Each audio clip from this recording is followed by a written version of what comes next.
Hello everyone, back again with me, a first semester college student in a film and animation major. So, today I will ask you guys to go on a journey of classic cartoon. Tunggu apa lagi? Yuk, kita lihat kembali ke masa lalu di mana kartun itu masih hitam putih dan di mana semua baru dimulai. The OG animation, which is Phantasmagoria tahun 1908,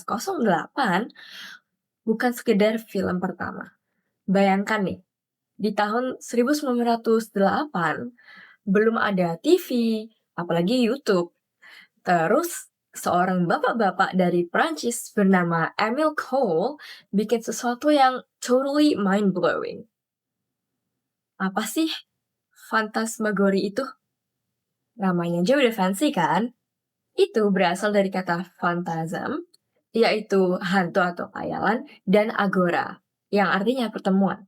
Jadi kurang lebih artinya itu pameran hal-hal ajaib dan mimpi. Pas banget sama isi filmnya yang surreal. Terus, kok bisa sih dijulukin film animasi pertama? Kan ada yang lebih dulu. Nah, ini poin pentingnya. Memang, sebelum Phantasmagoria udah ada banyak eksperimen seperti Monkeystoscope, Zoetrope, atau bahkan film pendek Humorous Phrases of Funny Faces tahun 1906.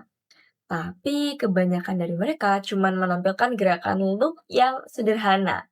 Contohnya orang yang berputar-putar atau sekedar sketsa yang bergerak, bukan sebuah cerita. Ajaibnya, Phantasmagoria adalah film animasi pertama yang punya alur naratif. Walaupun alurnya absurd dan dreamlike, karakteristik figurnya, Fantoshe, mengalami petualangan.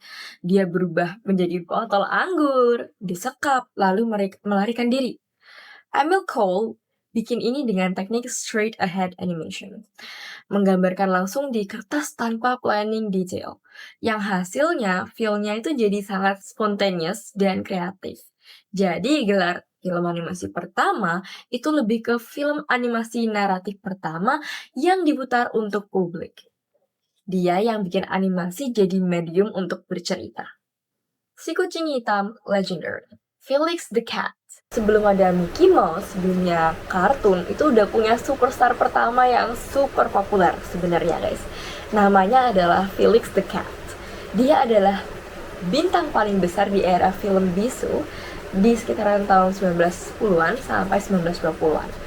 Apa sih yang bikin Felix itu special gitu? Kepribadiannya. Dia itu cerdik, cool, dan yang paling ikonik, tailnya tuh bisa jadi alat apa aja. Lagi bingung, ekornya jadi tanda tanya. Butuh sesuatu, ekornya bisa berubah menjadi gitar, senter, atau bahkan tangga.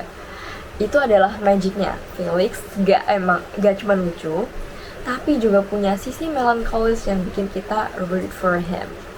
Fun fact gila, Felix adalah raja merchandise pertama. Gak berlebihan, kalau Felix itu mesin percetak uang pertama di dunia animasi. Dia bukan cuma terkenal di layar, tapi juga jadi icon merchandise yang sangat massive. Bayangin aja di puncak ketenarannya, ada boneka Felix yang jadi mainan wajib untuk anak-anak pada kalangan itu, piring, gelas, dan peralatan makanan yang bergambar Felix, dan juga kartu pos dan poster, bahkan jam meja dan pajangan untuk keluarga. Dia membuktikan bahwa karakter animasi bisa jadi merchandise yang sangat menguntungkan, sebuah model bisnis yang kemudian ditiru oleh Disney dan studio lainnya. Felix itu bukan cuma bintang film, dia adalah sebuah brand global. Golden Age of Animation. Ini nih, era yang bikin animasi itu jadi canggih dan sekeren sekarang. The Golden Age dimulai dari akhir 1920-an sampai 1960-an. Bayangkan ini seperti the renaissance buat dunia kartun. Yang bikin era ini spesial banget adalah dampak besarnya pada budaya dan bahkan politik, bukan cuma hiburan semata. Revolusi suara dan warna. Seperti yang kita tahu, Steamboat Willie tahun 1928 dan Technicolor seperti di Flowers and Trees mengubah segalanya. Tapi dampaknya besar banget. Animasi jadi penggerak industri hiburan dan teknologi, perang studio dan gaya yang khas. Zaman keemasan itu seru karena kayak ada perang antara studio-studio besar dan masing-masing itu punya ciri khasnya masing-masing. Contoh seperti Walt Disney, spesialisasinya di cerita yang dalam, emosional dan visualnya yang realistik. Pokoknya bikin hati kita meleleh. Lalu ada Warner Bros dengan Looney Tunes, itu kebalikannya malah.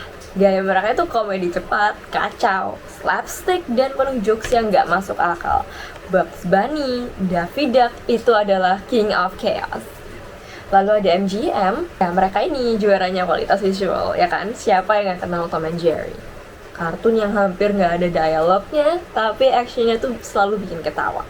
Jadi intinya zaman keemasan ini adalah era dimana all the magic happens.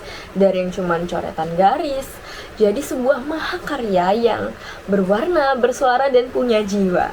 Mereka yang bikin kita sampai sekarang tuh masih cinta sama dunia animasi dan buktiin bahwa animasi itu bisa menghibur, mendidik, dan bahkan mengubah dunia. Oke, mungkin sedikit dulu dari aku. Seru banget sih bahas-bahas tentang asal mula kartun dan juga era-era keemasannya sampai Felix the Cat. But I think for now sampai sini dulu. See you when I see you. Bye bye.